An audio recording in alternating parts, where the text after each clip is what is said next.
We're in Job, chapter 30, I think, hopefully. I woke up this morning with strange sensations, and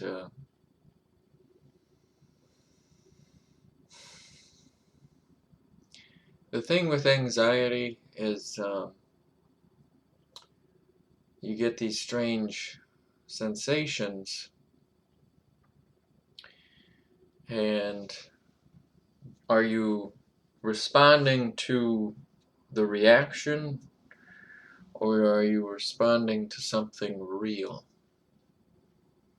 That's always the thing that throws it all off, you know. I can't really go see a doctor. I can't, you know, I don't think anybody can really go see a doctor right now, right? Unless you want to pay 100 grand to go to the emergency room. Yeah. But yeah, the sensation and the reaction to the sensation, and then how that compounds on itself. See, I can be flinching my chest, you know, and testing it and seeing if the sensation is still there or not. And then you sit like this for like the whole day, and then it becomes a self-fulfilling prophecy or something, you know. You strain your muscles and it becomes the sensation, which was actually a lie to begin with. It actually sounds like a good example for how Satan destroys everybody, you know. When you talk it through, that's what it sounds like. It's pretty incredible. Anyway, that's what I'm dealing with this morning. I think it's just the weather change. You know, we're pretty strongly making our change around here into the fall season. So my body is reacting to a lot of that. I think when we actually get into the cold weather, I think, you know, but it's like right at this point, we're right on the edge between the hot and then cooling off to the fall weather. So my body is dealing with that, and is my mind going to follow? So, sorry to get you off topic. I just thought I'd let you know. So we're reading in Matthew chapter 6, verse 9 in prayer, and then we'll go back to Job chapter 30. After this manner, therefore pray ye, Our Father, which art in heaven, hallowed be thy name. Thy kingdom come, thy will be done, in earth as it is in heaven. Give us this day our daily bread, and forgive us our debts, as we forgive our debtors. And lead us not into temptation, but deliver us from evil. For thine is the kingdom, and the power, and the glory, forever. Amen. Amen. Okay.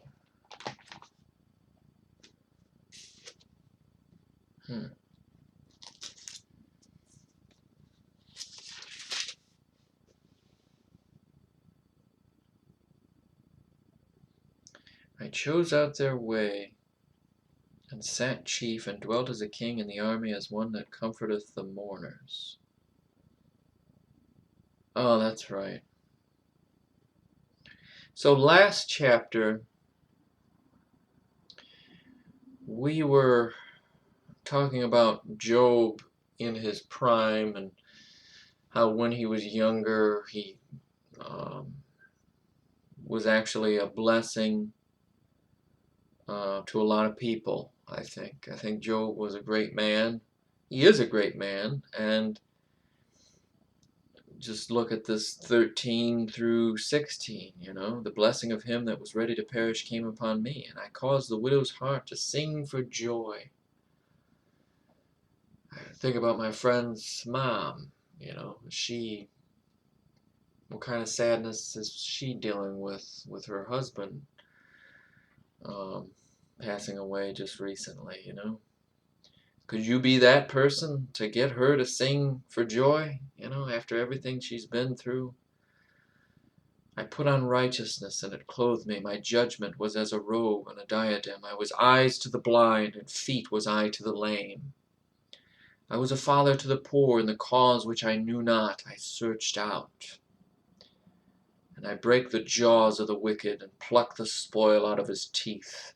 Then I said, I shall die in my nest, and I shall multiply my days as the sand.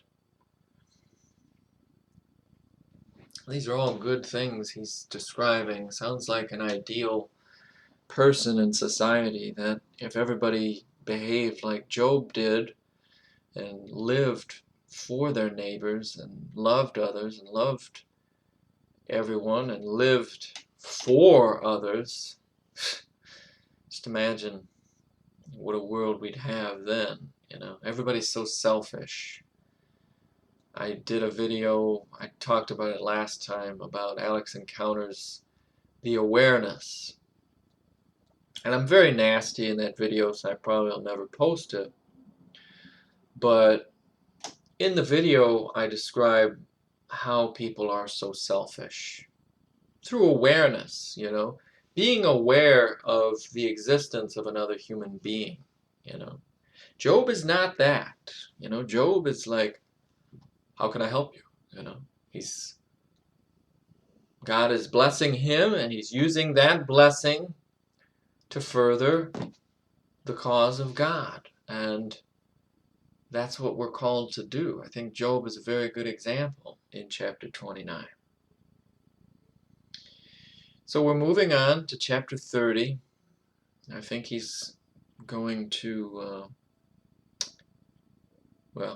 let's just read.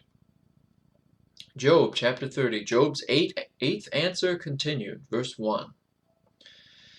But now they that are younger than I have me in derision, whose fathers I would have disdained to have set with the dogs of my flock.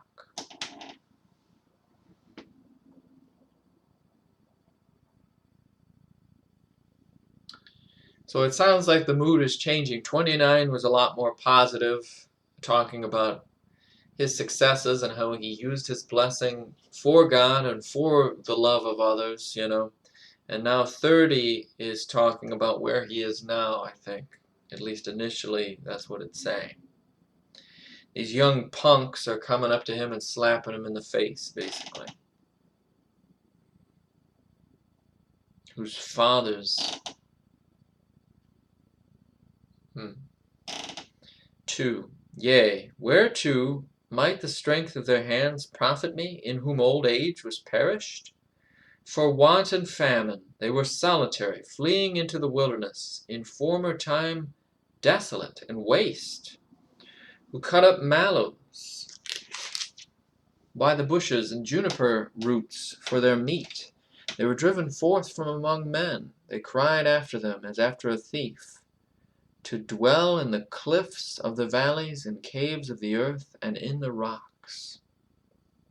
Among the bushes they brayed. Under the nettles they were gathered together. They were children of fools, yea, children of base men. They were viler than the earth. So everything he's describing here is describing deterioration. I mean, you'd think in 2 he's saying, you'd think I'd be able to guide them back on the right path, but for want and famine they were solitary, fleeing into the wilderness, in former time desolate and waste. Former time. Think about that. It would be unheard of for them to flee out there in former time, but now here they are doing that. Maybe it's an indicator of demonic possession. You see a lot of these demons that Christ encounters. They do that. They flee into abandoned territory, also into deserts. Desert, there's nothing there. It's a wasteland. And yet here are these young people fleeing into that. Shows the times, the madness taking hold. Would be an unheard of premise, but now it's happening. They were driven forth from among men. They cried after them as after a thief, to dwell in the cliffs of the valleys and caves of the earth and in the rocks, among bushes. 9. And now am I their song, yea, I am their byword. They abhor me, they flee far from me, and spare not to spit in my face. He used to be respected, well respected by these people. Now he's a joke. It is also an indicator of the times.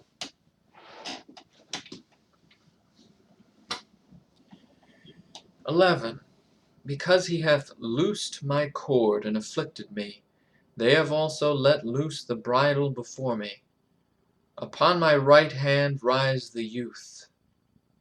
They push away my feet, and they raise up against me the ways of their destruction. They mar my path, they set forward my calamity. They have no helper. They came upon me as a wide breaking in of waters.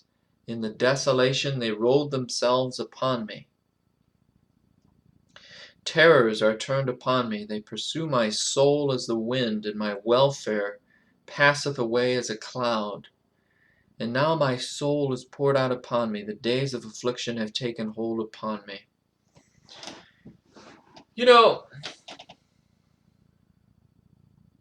If the kids are demon-possessed, and God has allowed them to oppress him, a weaker man would end up killing himself, like Judas. Job is not a weak man, and he's not dumb, and he's... The video is breaking down. No. Stay alive. Okay. It's still working. But anyway, I feel like that's what it's talking about here. Upon my right hand rise the youth. They push away my feet, and they raise up against me the ways of their destruction. The ways of their destruction? That's what it sounds like to me. I mean, maybe I'm misinterpreting this. I apologize if I am, but they're raised against him, so they're beating him up, spitting in his face, but their action is their own destruction. That sounds like today. These kids. The other day, there was a Nehemiah video. It was a pretty popular video. It got like 70 views. Apparently, I said something right there. But there were these kids that were making fun of me, and I jokingly talked about "Go Up Now, Thou Bald Head," and which is the Elisha thing. I think that's 2nd Chronicles or 1st Chronicles. But anyway, I can offer them this. I could teach them this. But instead they choose to belittle me and racially discriminate against me, I'd say. And I could be their solution. I could help them, guide them along. But instead they choose to destroy me. Isn't that a picture of this world today? The solution is right in front of you, but yet you choose to kill yourselves.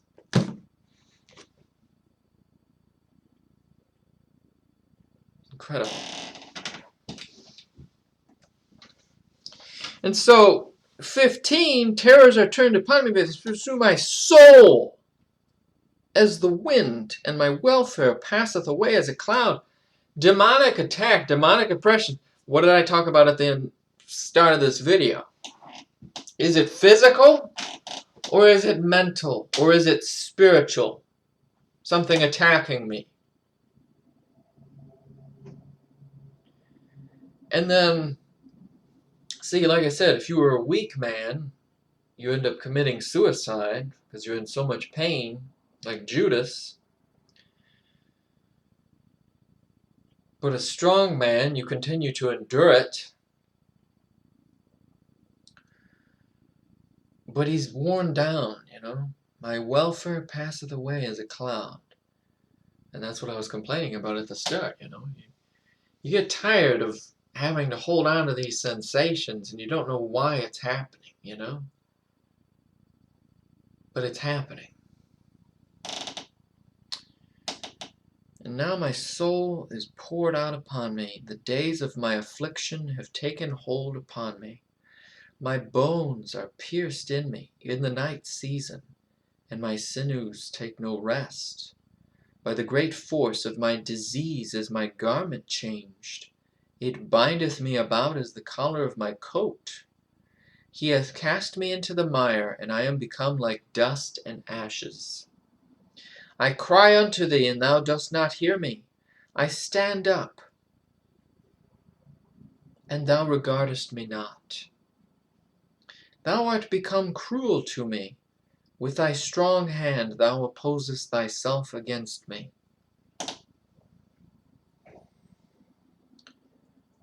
He's letting all this stuff happen to him. You know, just like how he allowed Paul to have a pain in his side. And then Paul prays about it, and he wants it to be fixed. He wants to be healed of it. But God responds to him and says, my grace is enough. Same thing with me, you know. I complain about these strange sensations, but maybe his being here with me is enough, and I should be able to endure it. You know, if some low-life demon is attacking me and causing me to feel this way, it's better that I feel it than somebody else, you know. Somebody who doesn't know God, or maybe is having a really hard time in their lives, you know. It's better that I endure it than them. Thank God. Because they might react how I said earlier. You know, they might not be able to handle it. Maybe that's why God is allowing it to happen, because I'm handling it. And He's handling it with me. Thank God He's with me. But a weaker person gets that full-blown anxiety and these strange sensations. How are they going to deal with it? Probably go to the emergency room. 100 grand. Oh boy. Now I lose my house. You know?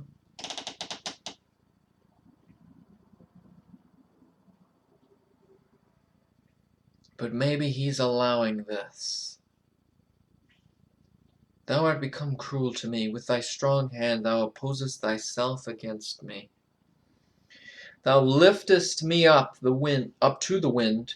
Thou causest me to ride upon it, and dissolvest my substance. For I know that thou wilt bring me to death, and to the house appointed for all living. I mean, he's honest about it. I mean, I'm sometimes nonchalant about my life, you know. I get a little too negative sometimes. Maybe I'm too jokey about it. Maybe I should be more serious about it. But think about it. You know, if I am physically having a heart attack, hey, I'm going to go to Him. Thank God. You know, maybe it's my time. These scary sensations, you know. Don't worry about it. I don't want to think that way, but I mean, at least he has hope. For I know that thou wilt bring me to death, and to the house appointed for all living. He doesn't say for all the dead, you know? Does he have some knowledge about hell and heaven? For all the living? I don't know. I don't know if that's what that's saying. It's interesting, though. Howbeit he will not stretch out his hand to the grave, though they cry in his destruction. Did not I weep for him that was in trouble? Was not my soul grieved for the poor? When I looked for good, then evil came unto me. And when I waited for light, there came darkness. My bowels boiled and rested not. The days of affliction prevented me. I went mourning without the sun. I stood up, and I cried in the congregation. I am a brother to dragons and a companion to owls. My skin is black upon me, and my bones are burned with heat. My harp also is turned to mourning, and my organ into the voice of them that weep.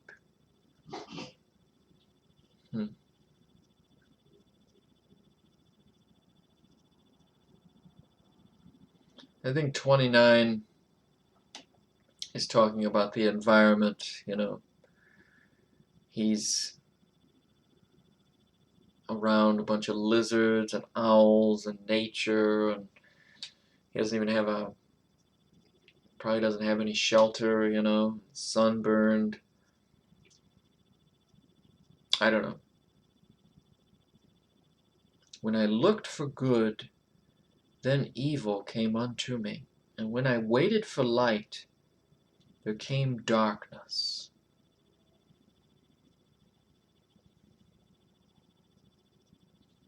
But God is allowing that to happen. Sometimes he allows some bad situation to happen, you know. It's pretty amazing how that's written there.